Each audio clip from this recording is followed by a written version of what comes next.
Degree പഠിത്തങ്ങൾ ചെന്ന് അവസാനിക്കുന്നത് PSC coaching സെൻറ്ററിലായിരിക്കും. ഇവിടെ എല്ലാവർക്കും ജോലിയുണ്ട്, ഇല്ലാത്തത് ശമ്പളം മാത്രമാണ്. ഡിഗ്രി വേണോ ബിടെക് വേണോ? ഞാൻ ഇപ്പോൾ ചെയ്യുന്ന പരിപാടി എൻ്റെ യൂട്യൂബ് ചാനൽ കൊളാക്കുന്ന ഒരു പരിപാടിയാണെന്നൊക്കെ എനിക്കറിയാം. ബട്ട് സ്റ്റിൽ നല്ലൊരു കാര്യത്തിനല്ലേ, കുഴപ്പമില്ല. ഫോളോ ഒന്നും അടിച്ച് പോകരുത്. കണ്ടൻസ് ഒക്കെ പഴയ രീതിക്ക് വരും. പിന്നെ അതിൻ്റെ ഇടയ്ക്ക് നിന്ന് ലൈഫിൽ ചില കാര്യങ്ങൾക്ക് ആരെങ്കിലും ഒന്ന് പറഞ്ഞ് തരാൻ വേണ്ടി ഉണ്ടായിരുന്നെങ്കിൽ എന്ന് വിചാരിച്ച കുറച്ച് കാര്യങ്ങളുണ്ട്. എനിക്കന്ന് പറഞ്ഞ ആരുമില്ലായിരുന്നു, പക്ഷെ നിങ്ങൾക്ക് അതൊക്കെ പറഞ്ഞു തരാൻ വേണ്ടി ഞാനുണ്ട്. അപ്പോൾ നമ്മൾ ഈ പ്ലസ് ടു കഴിഞ്ഞ് നിൽക്കുമ്പോൾ എല്ലാവർക്കും ഡൗട്ട് ആയിരിക്കും ഡിഗ്രിക്ക് പോകണോ ബിടെക്കിന് പോകണമെന്ന്. അതിൻ്റെ ഒരു സ്റ്റാർട്ടിങ് നമുക്ക് കിട്ടണമെങ്കിൽ നമ്മൾ 1 തൊട്ട് 10 വരെയുള്ള അവിടെ വരണം. 1ാം ക്ലാസ് തൊട്ട് 10 വരെ ആൾമോസ്റ്റ് എല്ലാ പിള്ളേരുടെ ലൈഫ് സെയിം ആയിരിക്കും. പിന്നെ ഈ വീഡിയോ ഞാൻ ചെയ്യുന്നത് എന്തെങ്കിലുമൊക്കെ ഇത് ആവശ്യമുള്ള ആർക്കെങ്കിലും ഈ വീഡിയോ എത്തുകയും അവർക്കൊക്കെ യൂസ്ഫുൾ ആവുമെന്ന് വിചാരിച്ചിട്ടാണ്. അപ്പോൾ ഇതിൻ്റെ സ്റ്റാർട്ടിങ് നമ്മൾ തുടങ്ങണമെങ്കിൽ ഫസ്റ്റ് സ്റ്റാൻഡേർഡ് തൊട്ട് 10ാം ക്ലാസ് വരെ നോക്കാം. അപ്പോൾ ആ ഒരു കാലയളവ് എല്ലാവർക്കും ആൾമോസ്റ്റ് സെയിം ആണ്. ജസ്റ്റ് നമുക്കുള്ള ഓപ്ഷൻ എന്ന് വെച്ച് കഴിഞ്ഞാൽ നമുക്ക് ഇഷ്ടമുള്ള സബ്ജക്റ്റ് യൂസ് ചെയ്യാം. ഹിന്ദി, മലയാളം, ആ രീതിക്ക്. 10ൽ വന്നിട്ട് നീയൊക്കെ പാസ്സാവുന്ന സമയത്തായിരിക്കും +1 +2 ഏതിന് പോകണം. Science, home science, humanities, VHSC, അങ്ങനെ ഒരുപാട് ഓപ്ഷൻ നിങ്ങൾ ഫ്രണ്ടിലോട്ട് വരും.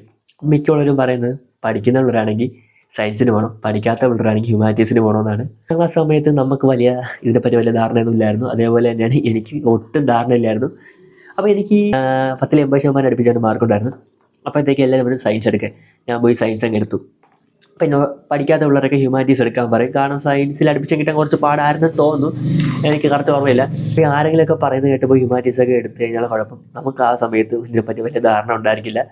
നമുക്കൊരു 10-20 വയസ്സൊക്കെ ആകുമ്പോഴത്തേക്കായിരിക്കും നമ്മളെ ഇഷ്ടങ്ങളൊക്കെ മനസ്സിലായി തുടങ്ങുന്നത്, നമുക്ക് ഇങ്ങോട്ട് പോകണമെന്ന് തോന്നുന്നത്. അപ്പം നമ്മൾ ഏതെങ്കിലും ചില കോഴ്സൊക്കെ പോയി എടുത്തു കഴിഞ്ഞാൽ നമുക്ക് ഇഷ്ടമുള്ള രീതിയിലോട്ട് പോകാൻ പറ്റണമെന്നില്ല. പ്രത്യേകിച്ച് നിങ്ങൾ ഹ്യൂമാനിറ്റീസൊക്കെ പോയി എടുക്കുന്നെങ്കിൽ ആരെങ്കിലും പറഞ്ഞിട്ട് എടുക്കാതെ വ്യക്തമായിട്ടൊരു ധാരണ ഉണ്ടെങ്കിൽ മാത്രം ഹ്യൂമാനിറ്റീസ് എടുക്കുക. കാരണം ഹ്യൂമാനിറ്റീസ് ചെന്ന് എടുത്തു കഴിഞ്ഞാൽ പിന്നെ നിങ്ങൾക്ക് അവിടെ നിന്ന് തിരിഞ്ഞു പോകാൻ വേണ്ടി ഒരുപാട് ഓപ്ഷൻസ് ഒന്നുമില്ല. അപ്പോൾ സയൻസ് എടുത്തു കഴിഞ്ഞാൽ എനിക്ക് ആൾമോസ്റ്റ് എല്ലാ ഫീൽഡിലോട്ടും പോകാൻ പറ്റും. അപ്പോൾ അതിൻ്റെ കൂടെ തന്നെ ഹോം സയൻസ് ഉണ്ട്. ഹോം സയൻസിൽ ജസ്റ്റ് മാത്സ് കാണൂല. ആ ഒരൊറ്റ സബ്ജക്റ്റ് കട്ട് ചെയ്യുന്നതിലൂടെ നിങ്ങൾക്ക് നഷ്ടപ്പെടാൻ പോകുന്നത് ഒരു വലിയ ശാഖ തന്നെയാണ്. കാരണം നിങ്ങൾക്ക് ആ ഹോം സയൻസിൽ മാത്സ് ഇല്ലാത്തതുകൊണ്ട് നിങ്ങൾക്ക് ബിടെക് എഞ്ചിനീയറിങ്ങിലോട്ടൊന്നും പോകാനൊന്നും പറ്റുന്നില്ല. ഇത് കഴിഞ്ഞ് മാർക്ക് വെച്ചിട്ടാണ്. ചിലർ പറയും മാർക്ക് ഉണ്ടെങ്കിൽ ഡിഗ്രിക്ക് പോകും, അല്ലെങ്കിൽ ബിടെക്കിന് പോകും. അപ്പോൾ ഞാനും ഇതാണെങ്കിൽ ഈ ഒരു സെയിം സിറ്റുവേഷനിൽ കൂടെയൊക്കെ തന്നെയാണ് ആ സമയത്ത് കടന്നു പോയത്. പക്ഷേ എനിക്ക് അന്ന് ഇതൊന്നും പറഞ്ഞു തരാൻ വേണ്ടി ആളില്ലായിരുന്നു. അപ്പോൾ എൻ്റെ ലൈഫിൽ കൂടെ എനിക്ക് മനസ്സിലായ കുറച്ച് കാര്യങ്ങൾ നിങ്ങളുടെ എന്തായാലും ഞാൻ ഷെയർ ചെയ്യാം. ഈ +2 കഴിഞ്ഞ് നമ്മൾ നിൽക്കുന്ന സമയത്ത് ഡിഗ്രിക്ക് പോയി കഴിഞ്ഞാൽ 3 വർഷത്തെ കോഴ്സാണ്. ഈ മിക്കുള്ള ഡിഗ്രി പഠിത്തങ്ങൾ ചെന്ന് അവസാനിക്കുന്ന ഉറപ്പായിട്ടും ഒരു PSC കോച്ചിങ് സെൻറ്ററിലായിരിക്കും. ജസ്റ്റ് PSC എഴുതാൻ വേണ്ടി ഒരു ഇതായിട്ട് മാത്രമായിരിക്കും മിക്കുള്ളവരും ഡിഗ്രി എടുക്കുന്നത്. അല്ലാതെ പാഷനേറ്റ് ആയിട്ട് പോയി ഡിഗ്രി എടുത്ത് അവരുടെ എയിമിലേക്ക് എത്തുന്നവരുണ്ട്. ഞാൻ പറഞ്ഞത് ജസ്റ്റ് അവർ പറയുന്ന കേട്ടിട്ട് പോയി ഡിഗ്രി എടുക്കുന്നവർത്താണ്. ഇപ്പോൾ എനിക്ക് ഒരു ഡിഗ്രി 4 വർഷമൊക്കെ ആക്കേണ്ട എന്തൊക്കെയോ പരിപാടി ആയെന്ന് തോന്നും. അവിടേക്ക് 4 വർഷത്തെ കോഴ്സാണ്. ഒരു ഡിഗ്രിയും കിട്ടും, അഡീഷണൽ 1 വർഷം നിങ്ങൾക്ക് കോളേജ് ലൈഫ് കൂടെ കിട്ടും. ആ ഒരു കോളേജ് ലൈഫ് 1 വർഷമല്ല, ഇനി 5 മാസമായാലും എങ്ങനെ നിൽക്കുന്ന വേർത്താണ്. എൻ്റെ ഒരു കാര്യത്തിലാണെങ്കിൽ എനിക്ക് കൊറോണ സമയത്താണ് ബിടെക്കിന് പോയി ചേർന്നുകൊണ്ട് എനിക്ക് 1 വർഷം അടുപ്പിച്ച് ലോസ് ആയിട്ടുണ്ട്. ബിടെക്കിന് പോയി കഴിഞ്ഞാൽ നിങ്ങൾ പ്രൊഫഷണൽ കോഴ്സ് പഠിക്കുന്നു, ഒരു ഡിഗ്രി കിട്ടുന്നു, അഡീഷണൽ കോളേജ് ലൈഫ്. നമുക്ക് എന്തിലോട്ട് തിരിയണമെന്ന് നമുക്ക് ബിടെക്ക് കഴിഞ്ഞിട്ടാണ് ഒരു ഫുൾവില് വരുന്നതെങ്കിൽ കുഴപ്പമില്ല, നമുക്ക് പിന്നെയും തിരിയാം. എങ്ങോട്ടാണോ PSCയിലോട്ട് പോവാം, അല്ലെങ്കിൽ നമ്മൾ പഠിച്ചതായിട്ടുള്ള ജോലിക്ക് പോവാം. അങ്ങനെ ഒരുപാട് ഐറ്റം. പിന്നെ +2 കഴിഞ്ഞ് കുറേ പേര് IT പോകുന്നുണ്ട്. അപ്പോൾ എൻ്റെ ഇത് വെച്ചിട്ട് ഞാൻ പറയാം, ITക്കും പോളിക്കൊക്കെ പോയി ഒരുപാട് പേര് നമ്മുടെ ക്ലാസ്സിൽ പിന്നെയും വന്ന് ബിടെക്ക് പഠിക്കുന്നുണ്ട്. കാരണം അവർക്ക് മനസ്സിലായി അത് വെച്ച് മാത്രം വലിയൊരു നിലയിലിട്ട് എത്താൻ പറ്റില്ലെന്ന് അവരോട് വന്നത്. പക്ഷേ അങ്ങനെ പറഞ്ഞവർക്ക് ഒരു ബെനിഫിറ്റ് ഉണ്ട്. അപ്പോൾ ബിടെക്കിൽ കൂടുതലും തിയററ്റിക്കൽ നോളജും പ്രാക്ടിക്കലും ഉണ്ട്. പക്ഷേ പോളിയിലും ITയിലൊക്കെ പോകണവർ മാത്രം പ്രാക്ടിക്കൽ നോളജ് ബിടെക്ക് കിട്ടാൻ പോകുന്നില്ല. അപ്പോൾ അവിടെ പോയിട്ട് വരുന്നവന്മാർക്ക് practical knowledge plus theory knowledge അവന്മാർ കില്ലാടികളായിരിക്കും. പക്ഷേ അവർക്ക് ഒരു 2 വർഷം അടുപ്പിച്ച് മിസ്സായി പോളി പോയത് ഇവിടെ വന്നത്. അപ്പോൾ അവർക്ക് അത്യാവശ്യം നമ്മളെക്കാട്ടി കുറച്ച് ഏജ് കൂടുതലായിരിക്കും. അപ്പോൾ അങ്ങനെ ഒരു പ്രശ്നമുണ്ട്. പിന്നെ കുറേ എണ്ണമെന്ന് പറയാൻ ഡിഗ്രി ഒന്നും എടുത്തിട്ടൊരു കാര്യമില്ല, ബിടെക് ഒന്നും എടുത്തിട്ട് കാര്യം, ഇവിടെ ഒരുത്തിനും ജോലിയില്ലെന്ന്. അത് വെറും തള്ളുകൾ മാത്രം. ഇവിടെ എല്ലാവർക്കും ജോലിയുണ്ട്, ഇല്ലാത്തത് ശമ്പളം മാത്രമാണ്. ഇപ്പോൾ കോളേജ് കഴിഞ്ഞിറങ്ങാൻ നേരത്തെ എനിക്ക് 3 പ്ലേസ്മെൻറ്റ് കിട്ടി. 3ലും 10,000, 15,000, 17,000 ഒക്കെ വരുന്ന സാലറി. അത് ഞാൻ ബാംഗ്ലൂരൊക്കെയാണ്. അവിടെയൊക്കെ പോയി നിന്ന് കഴിഞ്ഞാൽ പകുതി പൈസ അവിടെ ചിലവാകും. അപ്പോൾ ഒരു 5,000 വേണ്ടി ഞാൻ അവിടെ പോയി പട്ടിപ്പണി എടുക്കേണ്ട ആവശ്യം എനിക്കുണ്ടോ? ഇല്ല. ഞാനിപ്പോൾ ഇവിടെ ചുമ്മാ നിന്നാലും എൻ്റെ അല്ലറ ചില്ലറ പരിപാടികൾ അങ്ങനെയൊക്കെ ആയിട്ട് എനിക്ക് എന്തായാലും അവരുണ്ടാക്കുന്നതിനെക്കാട്ടി ഇരട്ടി ഇൻകം ഉണ്ടാക്കാൻ പറ്റുന്നുണ്ട്. അതും ചിലവില്ല. വീട്ടിൽ നിൽക്കാം, വീട്ടിലെ ഫുഡ് കഴിക്കാം. അപ്പം അങ്ങനത്തെ കാര്യം ആലോചിക്കണം. പിന്നെ +2 കഴിഞ്ഞിട്ട് ചില അഡ്മിഷൻ സ്കീമുകളിലൊക്കെ നിങ്ങളെന്ന് പെടാൻ വേണ്ടി ചാൻസ് ഉണ്ട്. അപ്പോൾ എല്ലാവർക്കും ബാംഗ്ലൂർ പോകണം ആ ഒരു മൈൻഡ് സെറ്റ് നിൽക്കുന്ന ആൾക്കാരുണ്ട്. എനിക്കൊരു ജലദോഷമാണ്, അതാണ് സൗണ്ടിലൊരു ചെറിയ വ്യത്യാസം. പോകണമെന്ന് പറഞ്ഞ് നിൽക്കും. അപ്പോൾ ആ ഒരു ചാൻസിൽ മുതലെടുക്കാൻ വേണ്ടി കുറച്ച് ഏജൻറ്റുമാർ വരും.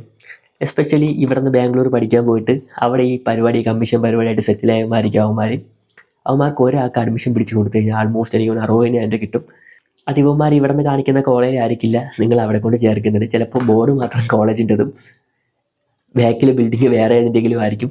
കറക്റ്റ് പോകുമ്പോൾ അറിയാം അവിടത്തേക്ക് അവസ്ഥകൾ. കമ്മീഷൻ കിട്ടുന്നവർ നിങ്ങളെ വിളിച്ചിട്ട് നല്ല രീതിക്ക് കൺവിൻസിങ് ആയിട്ടായിരിക്കും സംസാരിക്കുന്നത്. കാരണം നിങ്ങളെ ഫസ്റ്റ് എക്സ്പീരിയൻസും അവന്മാർ ഇതെനിക്ക് ഒരുപാട് പേരെ പറ്റിച്ചാണ്. ഈവൻ ആ കോളേജിൽ പഠിക്കുന്ന ഒരു കുട്ടിയാണെന്നുള്ള രീതിയിൽ ഇവന്മാരെ ഏതെങ്കിലും ഫ്രണ്ട്സിനെ കൊടുത്തിട്ട് കുഴപ്പമില്ല നല്ല കോളേജാണെന്ന് റിവ്യൂ വരെ പറയുമ്പോഴേക്കും ഇതൊക്കെ കേട്ട് വീട്ടിൽ നിന്ന് പൈസയൊക്കെ വാങ്ങിച്ചു നീയൊക്കെ അവിടെ പോകും, ട്രാപ്ഡായി പോകും. നല്ല കോളേജൊക്കെ ഉണ്ട്. ഇപ്പം തന്നെ എൻ്റെ കഫറ്റൊക്കെ എടുത്ത് റിവീൽ ചെയ്യുന്ന കണ്ടറിയാൻ പറ്റും എന്തുമാത്രം സ്കാംസ് അവിടെ നടക്കുന്നുണ്ടെന്ന്.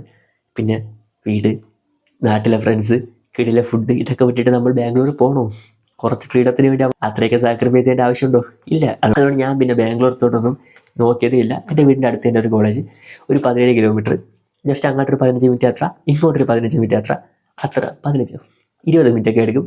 ഞാൻ രാവിലെ സമയത്തിന് മുമ്പ് ഇറങ്ങും, വൈകിട്ടാകുമ്പോൾ തിരിച്ചെത്തും. പിന്നെ ഇവിടെ എനിക്ക് ചില്ലടിക്കാം, എൻ്റെ റൂം, എനിക്ക് നല്ല ഫുഡ്, എല്ലാ സംഭവമുണ്ട്. പിന്നെ എനിക്ക് ഇവിടെ അത്യാവശ്യം പഠിക്കുക പോയിട്ട് എനിക്ക് എൻ്റെ ഏണിങ് മെയിൻറ്റെയിൻ ചെയ്യാൻ പറ്റും. അപ്പോൾ അതാണ് അഡ്മിഷനിലുള്ള വ്യത്യാസങ്ങൾ. ബിടെക്കിൽ മെക്കാനിക്കൽ എഞ്ചിനീയറിംഗ്, സിവിൽ എഞ്ചിനീയറിംഗ്, ഞാൻ മെക്കാനിക്കൽ എഞ്ചിനീയറിംഗ് എടുത്തത് ഈ ക്യൂൻ സിനിമയും കുറച്ച് സിനിമയിലൊക്കെ മെക്കാനിക്കലിൻ്റെ ഹൈപ്പ് ഇട്ടിട്ടാണ്. ഒരു കാര്യം പറയാം, മെക്കാനിക്കൽ എഞ്ചിനീയർ പഠിച്ചെന്ന് പറഞ്ഞ് ഒരു വണ്ടിയുടെ ഓയിൽ ചേഞ്ച് ചെയ്യാൻ പോലും നിനക്ക് പഠിക്കാൻ വേണ്ടി പോകുന്നില്ല. ജസ്റ്റ് കുറേ പഴയ സിലബസും പഴയ മെഷീനറിയും പഴയ ഇക്വേഷൻസ് ഒക്കെ തന്നെ വീണ്ടും വീണ്ടും പഠിച്ചുകൊണ്ടിരിക്കണം. കാണില്ല എന്തെങ്കിലുമൊക്കെ ഈ വീഡിയോ കറക്റ്റ് ആൾക്കാരിലോട്ടൊക്കെ എത്തുമ്പോഴത്തേക്ക് +2 കഴിഞ്ഞവർക്കൊക്കെ ഈ വീഡിയോ കാണുമ്പോൾ തോന്നും വീഡിയോ കണ്ടത് നന്നായെന്ന്. ഇതൊന്നും കാണാതെ എന്തെങ്കിലുമൊക്കെ ചെയ്ത് എവിടെയെങ്കിലും ട്രാപ്പായവന്മാർക്ക് തോന്നും ഈ വീഡിയോ മുമ്പേ ഒന്ന് കണ്ടിരുന്നെങ്കിലെന്ന്. അത് ഞാൻ നിങ്ങൾക്ക് അഷ്യൂർ ചെയ്യാം. കോളേജ് ലൈഫൊക്കെ എൻജോയ് ചെയ്യണം. ഞാൻ അത്ര ഡീസൻ്റ് ഒന്നുമല്ലേ, നല്ല രീതിക്ക് എൻജോയ് ഒക്കെ ചെയ്തിട്ടുണ്ട്. എത്ര എൻജോയ് ചെയ്ത് അൽബൊക്കെ കാണിച്ച് നടന്നാലും പഠിച്ചിട്ട് ഇറങ്ങാൻ നേരത്ത് പാസ്സായ സർട്ടിഫിക്കറ്റും കൊണ്ടേ ഇറങ്ങാവൂ. അതിന് ഡിഗ്രി ആയാലും ബിടെക് ആയാലും ഇടയ്ക്ക് വെച്ച് ഫ്ലോപ്പ് ആക്കാൻ വേണ്ടി നിൽക്കരുത്. നിങ്ങളിപ്പോൾ എൻജോയ് ചെയ്തതൊക്കെ കൊള്ളാം, ബട്ട് അതിൻ്റെ കൂടെ സർട്ടിഫിക്കറ്റ് ഇല്ല ഇറങ്ങിക്കഴിഞ്ഞാൽ 4 വർഷം വേസ്റ്റാണ്, ഒരു വിലയും ഇല്ല അവിടെ പോയതിന്. അപ്പോൾ ഞാൻ എന്തായാലും എല്ലാം പാസ്സായിട്ടാണ് ഇറങ്ങിയിട്ടുള്ളത്. നിങ്ങൾ അതേപോലെയൊക്കെ തന്നെ ചെയ്യാൻ വേണ്ടി നോക്കുക. ഉഴപ്പി നടക്കാം, അലുമ്പ് കാണിക്കാം, എല്ലാം ചെയ്യാം, പാസ്സാവണം. ഒരുപാട് മാർക്കൊന്നും വാങ്ങിക്കണ്ട, ജസ്റ്റ് പാസിൻ്റെ മാർക്കെങ്കിലും വാങ്ങിക്കണം. നിങ്ങളെ ജോലിയുടെ കാര്യം ചിലവന്മാർ പറയും സപ്ലി ഉള്ളതുകൊണ്ട് ജോലി കിട്ടില്ലെന്ന്. സപ്ലി ഉള്ളവന്മാർക്കും കിട്ടും, സപ്ലി ഇല്ലാത്തവന്മാർക്കും കിട്ടും, എല്ലാവർക്കും ജോലി കിട്ടും. കുറച്ച് കാര്യങ്ങൾ പറയണമെന്ന് തോന്നി, ഞാൻ അത് നിങ്ങളടുത്ത് പറഞ്ഞിട്ടുണ്ട്. പാർട്ടായിട്ട് ഇത്ര നാളായിട്ട് എനിക്ക് മനസ്സിലാക്കിയ കുറച്ച് കാര്യങ്ങൾ നിങ്ങളുടെ അടുത്തോട് ഷെയർ ചെയ്യാൻ വേണ്ടി വിചാരിക്കുന്നുണ്ട്. കാരണം എന്തായാലും ഇപ്പോൾ +2 പഠിക്കുന്ന പിള്ളേർക്ക് ഡൗട്ടുണ്ട്. അവർ യൂട്യൂബിൽ സെർച്ച് ചെയ്യുമ്പോൾ എന്തെങ്കിലും, ഇപ്പോൾ ഒന്നില്ലെങ്കിലും എന്തെങ്കിലുമൊക്കെ ഈ വീഡിയോ വരുമായിരിക്കും. കണ്ടിട്ട് ആർക്കെങ്കിലും യൂസ്ഫുൾ ആയിക്കോട്ടെ. നമ്മൾ കുറച്ച് ഫിറ്റ്നസിൻ്റെ വീഡിയോസൊക്കെ തുടങ്ങിയിട്ടുണ്ട്. നിന്ന് കഴിഞ്ഞാൽ നിങ്ങൾക്ക് ഈ ഒരു ചാനലിൽ കൂടെ തന്നെ ആൾമോസ്റ്റ് എല്ലാ രീതിയിലെ കണ്ടന്റ് കിട്ടും. വേറൊരു ചാനൽ നോക്കേണ്ട ആവശ്യം വരില്ല. അപ്പോൾ എന്തായാലും കേരളം ഞാൻ എടുക്കുക. കൂടുതലൊന്നും പറയാനൊന്നുമില്ല. തെറ്റുകളൊക്കെ ഉണ്ടെങ്കിൽ തിരുത്താം. നിങ്ങൾക്ക് എന്തെങ്കിലും അഭിപ്രായം ഉണ്ടെങ്കിൽ അത് കമൻറ്റ് ചെയ്യാം. ഞാൻ വേറെ എന്തെങ്കിലും പറ്റിയൊക്കെ സംസാരിക്കാൻ നോക്കി നിങ്ങൾക്ക് അതും പറയാം. So bye bye.